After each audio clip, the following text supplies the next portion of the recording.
Woj did mention that the injury history, potentially that wasn't something that the league was considering, but it's something we're going to take a look at. So in 2016, while at Duke, Allen tripped an opposing player and received a technical foul. So he was later seen having a very upset reaction on the Duke bench. And then let's go to 2019, because it was at Summer League that Allen picked up 2 flagrant fouls within seconds of each other and then was ejected from the game. And it's very rare that you see something like that at Summer League. And then in 2020, Allen was seen trying to trip up, it appears, Trae Young on the court, which then prompted a Twitter exchange between the two. And Allen said to Trae on Twitter, "Damn, that must have really, really hurt. I'm sorry. I hope that you are okay." So coming back with the panel here, Janae, I am curious, given Allen's history, and I know Woj said that that really wasn't something that was considered, it was more the injury that occurred.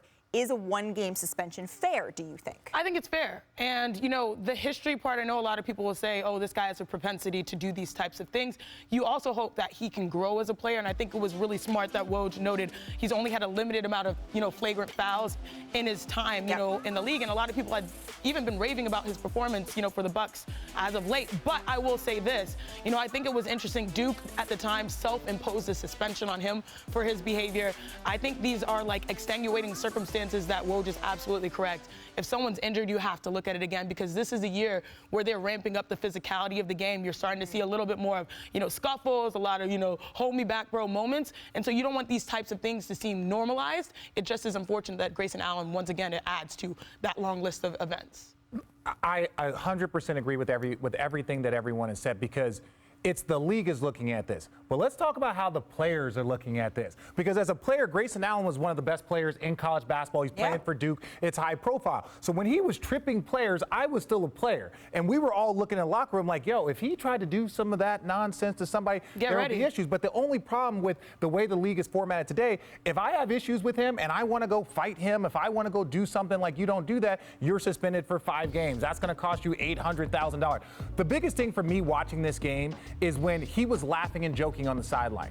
He was laughing and joking on the sideline afterwards. And even when you see him walk off to the court, he's laughing and not laughing, but just kind of smiling. Like, he doesn't understand the severity of this. He doesn't understand what's going on. He obviously, he's watching this, waiting. He knows what he did was kind of wrong. But he's like, look, he's laughing and joking on this, which is not saying that you have to be in this somber moment, but even when you're walking off, you're doing this. And the point that I'll say about this is that you're playing against the Chicago Bulls. You're the Milwaukee Bucks. Your team is battling for number 1. You're the defending champions. You're doing all of this stuff that you've been brought into. So now all of a sudden a player is injured because of your antics. To not be tolerated. That's one of those things that you're just like, hey, Grayson, you're a talented player. You got to mature. You got to grow up. I don't have any problem with the first initial foul. Guys can get hurt doing anything, but it's that extra part that took a guy out for 6 weeks against one of the top opponents in your league. Those are the things that can cause problems. And there's a code. When, you're mad in the heat of the moment, obviously you see someone, you're like, what? I didn't foul. And then when you realize someone's hurt, all hoopers are like,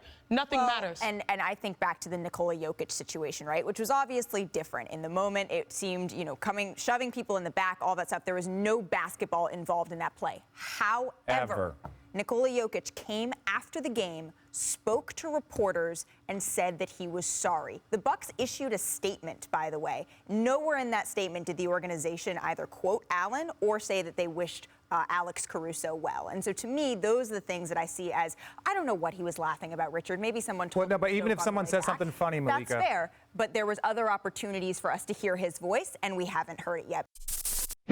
Thanks for watching ESPN on YouTube. For live streaming sports and premium content, subscribe to ESPN+.